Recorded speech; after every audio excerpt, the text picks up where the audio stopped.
እንደምታዩቸው እንግዲህ ጋሽዬ ወደ አዲስ አበባ መጧል ማለት ነው። አብርሽ እንዲሁም ደግሞ ይሳቅ ዳኒ በአብርሽ ቤት ፊት ለፊት ተጋፍጠዋል፣ ተፋጠዋል ማለት ነው። የሩታና የይሳቅ የካናዳ ጉዞስ ምን ላይ ደረሰ የሚለውን ነገር ደግሞ አብረን የምናወራበት ሀሳብ የምንሰጥበት ይሆናል። በነገራችን ላይ የተዋወቀ ነገር ነው። እኔም ከዚህ በፊት ብዙ ነገሮችን ነግራችኋለሁ። አስቀድሜ ስናገር እኔ አንዳንዴ የማልናገራቸው ነገሮች አሉ ሰምቼ፣ ሌላ ጊዜ ደግሞ መናገር ባለብኝ ሰዓት ከሆነ ደግሞ እናገራለሁ አንዳንድ እውነታውንና የአብርሽና የሩታ ህይወት ከዚህ በኋላስ ምን ይሆናል የሚለውን ነገርም እናወራበታለን። ኦልሬዲ ቀድሜ የነገርኳችሁ ነገር ስለሆነ ማለት ነውና ጋሽዬ ትልቅ መልእክት ትልቅ ስራ ነው የሰሩት፣ ትልቅ ነገር ነው ያደረጉት። ወደ አዲስ አበባ መጡ ማለት ነው። ከዚህ በፊት ያው እሄዳለሁ ብሎ ነበር። ማርክን ራሱ ባክን መሄድ እፈልጋለሁ ብሎ ማርክ ነው እንዳትሄዳ ብሎት የነበረው። አሁን ላይ ግን ከኤፍሬም ጋር ወደ አዲስ አበባ መጧል ማለት ነው።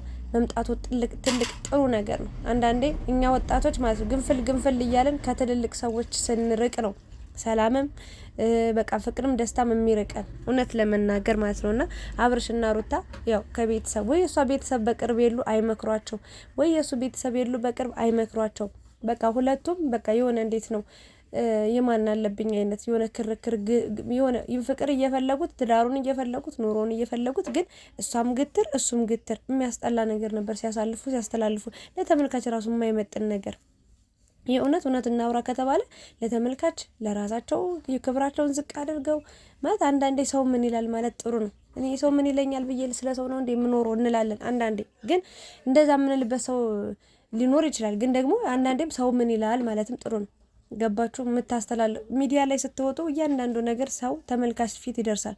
200,000 300,000 ሰው የእነሱን ቪዲዮ አየ ማለት ምን አይነት ትምህርት ነው የሚወስደው፣ ምን አይነት ነገር ነው የሚያየው የሚለውን ነገርም በዛው አጋጣሚ ማየት መረዳት አለብን። እነሱ የሚፖስቱትን የሚለቁትን ቪዲዮ ማወቅ አለባቸው ብዬ ነው የማስበው ማለት ነውና በስተመጨረሻም እንግዲህ ጋሽዬ ፈለገ ነገር ይሁን የምነገረው ነገር ማስተካከለው የምፈታው ነገር አለ፣ ስለዚህ አዲስ አበባ መሄድ አለብኝ ብሎ እንግዲህ አዲስ አበባ ድረስ መጥቷል ማለት ነው። አብርሽ ቤት ድንገት ነው ሄደው፣ ግን አብርሽ ሁለት አይነት ደስታ ነው የተሰማው። ጋሽዬን ከዚህ በፊት አስመጣዋለሁ ሲል ነበረ። እውነት ለመናገር 1-2 ሳምንት በቃ አዲስ አበባን በደንብ ከታች እስከ ላይ አሳየዋለሁ፣ አስጎበኘዋለሁ፣ ጥሩ ጊዜ ይኖረናል እያለ ነበረ ማለት ነው። ከሩታ ጋር ከመጣላታቸው 1 ቀን 2 ቀን 3 ቀን 1 ሳምንት በፊት እና ግን አልመጣም ነበረ። አንዳንድ ነገሮች እሱም ደፍሮና ሊለው አልቻለም።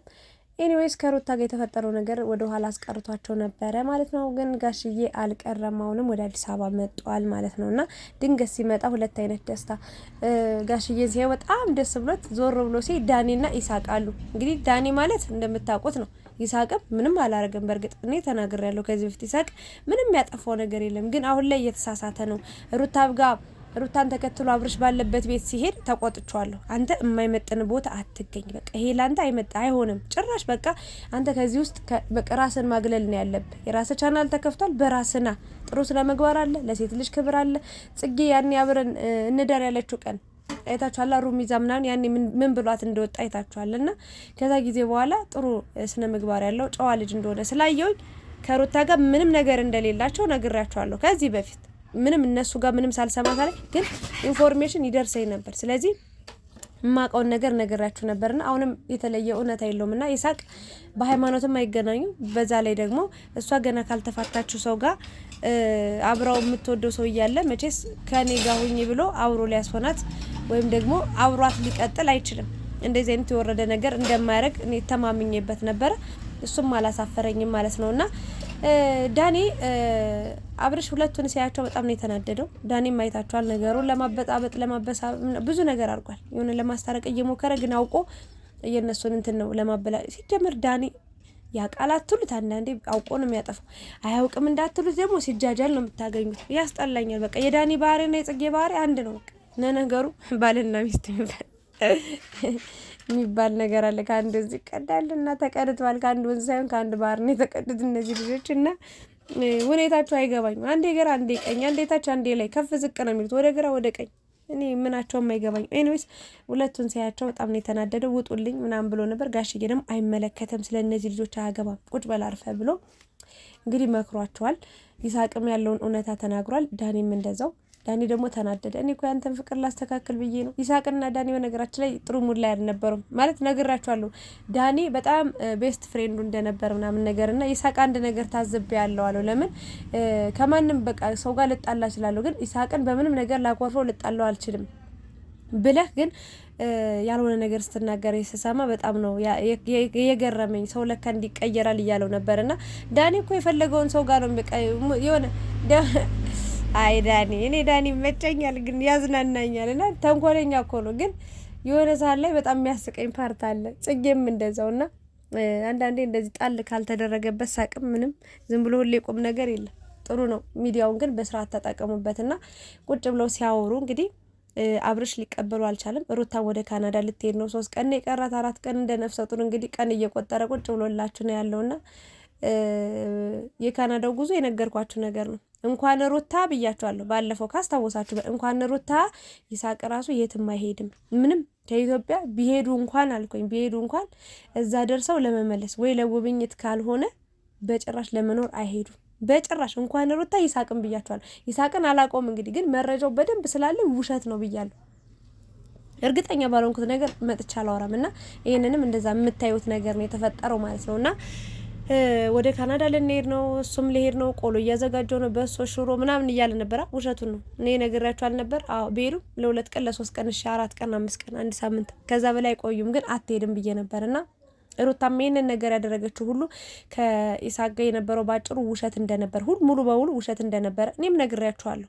ጭራሽ ምንም የፍቅር ግንኙነት የላቸውም። ግን አንዳንዶች ስታሽቃብጡ ነበር። በቃ ከኢሳቅ ጋር አብራ ልትሆኑ ምናምን እያላችሁ ሃይማኖታቸው አላስጨነቃችሁ፣ የሩታና የአብርሽ ፍቅር አላስጨነቃችሁ። ዝም ብላችሁ ከሩታ ጋር ሁን ይሳቅ ምናምን እያላችሁ ነበር። እኔ ደግሞ ያልኩት ምንድነው አብራሽ ደስተኛ ሁኝ ካገኘሽው ሰው ጋር አብርሽንም ከሌላ ሰው ጋር መሆን እንደምትችይ ሌላ ሰው ማግኘት እንደምትችይ አሳዩ፣ ችግር የለውም። ግን ደግሞ የነገር ማብቂያ መኖር አለበት። የሆነ ሰዓት ላይ ገደብ ሊኖርሽ ይገባል። ምክንያቱም ወዳልተፈለገ ነገር እንዳይወስድሽ ብያት ነበርና የሆነ ሁሉ ብቻ ሆኗልና ቁጭ ብሎ እንግዲህ አብርሽ በንዴት በብስጭት በቁጭት እንግዲህ ወደ ቤት ወደ ትዳሩ ፍቅሩን አስቀንቶት ቀንቶ እንዲመጣ ነበር ያደረገው። ልክ ፍቅር እንዳረገችው ፍቅራውን ከአብርሽ ጋር ሆነችና ሩታ እንድትመጣ ነው ያደረገችው። መስዋዕት ከፈለችና የሷ የበዛ ቢሆንም ግን ደግሞ ምንላችሁ ነው ይሳቅም ያደረገው ነገር ያ ተመሳሳይ ነው።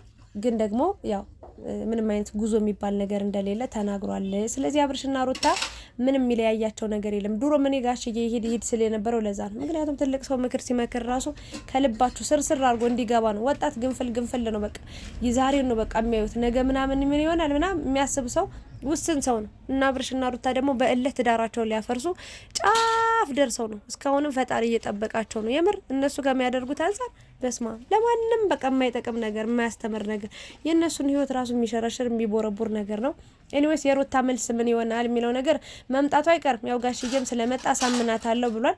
ግን ፍቅርን ብትነግራት ምናምን አልሰማትም ብላ ነው የራስሽን ፈልገሽ እንደዚህ ለራስሽ ጥቅም ነው ምናምን ብላ ጥላት ነው ሄደችው።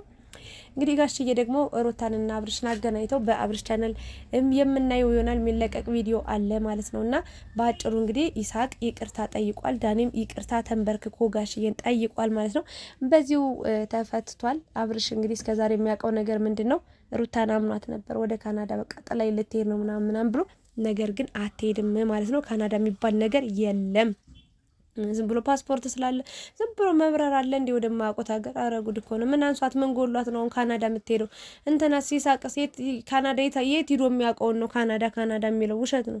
ይሄ ሁሉ ነገር ነው ያለውና ብቻ ግን ለመልካም ነገር ብንተባበር ጥሩ ነው። አንዳንዴ ለመልካም ነገር ብለን ያደረግናቸው ነገሮች ደግሞ ጊዜው በሄደ ቁጥር ደግሞ ወደ አልተፈለገ መጥፎ ወደሆነ ነገር ሊሄድ ይችላልና ይሳቅ እዚህ ላይ በቃይ ማለት ጥሩ ነው። ምክንያቱም አብርሽ ወደ አልተፈለገ እንደውም አሁን ላይ አብርሽ የተረጋጋ ሰው ሆኗል። ግን በትዳር ላይ ለምንድን ነው ለሰይጣን ክፍተት የምትሰጡት? ማለት በዚህ ልክ የምትፈታተኑት ለምንድን ነው? የሰው ልጅ እኮ የሆነ ሰዓት ላይ እኮ የሆነ ነገር ለሀሳብ ሊቀይር ይችላል። ያኔ ለምን ቀየርክ ብለን ጓ ከምንል በቃ ስንፈትንም በመጠኑ ይሁን። ፈተና ሲጀምር በቃ እምነት ከሌላችሁ ማፍቀር መጋባት የሚባል ታሪክ የለም። የምር ይቅርባችሁ። ይሄንን ነው ልል የምችለው። ብቻ ሩታ ደግሞ እንግዲህ ራሷ ተመልሳ አንድ ላይ ሆኖ በቅርቡ እንግዲህ በትልቅ ደስታ እናያቸዋለን። ነግራቸዋለሁ ሰርጋቸው ራሱ ዱባይ እንደሚሆን በጣም ምርጥ ጊዜ እንደሚያሳልፉ እነ ሀይሚም እነ ብሩክም እንደሚሄዱ ነግራቸዋለሁ። ምንም አዲስ ነገር የለም። ስለዚህ ሁሌ ውሸት ነው የምትሉት። አንዳንዴ ቀድሜ ሳወራ ቪዲዮ ከመለቀቁ ፊት አንዱ ነገር ቀድሜ ሳወራ ውሸት ነው ምናምን የምትሉ ሰዎች ስላላችሁ ነው ይሄን ነገር እያስረዳዋለሁ። እነት ያ የሩታና የይሳቅ ነገር ያበቃለት ነገር ነው፣ የታወቀ ነገር ነው። ኤኒዌይስ አብራችሁ ስለነበራችሁ ከልብ አመሰግናለሁ። ቀድም የማውቀውን ነገር ነው እየነገርኳችሁ ያለሁትና ህይወት ይቀጥላል። ሩታም አብርሽም ተመልሰው እንግዲህ አንድ ላይ እናያቸዋለን በቅርቡ። የአብርሽ የሩታ ወዳጆች ይመቻችሁ። ላይክ፣ ሼር፣ ሰብስክራይብ አድርጉ። አብራችሁ ስለነበራችሁ ቴንኪው ቻው።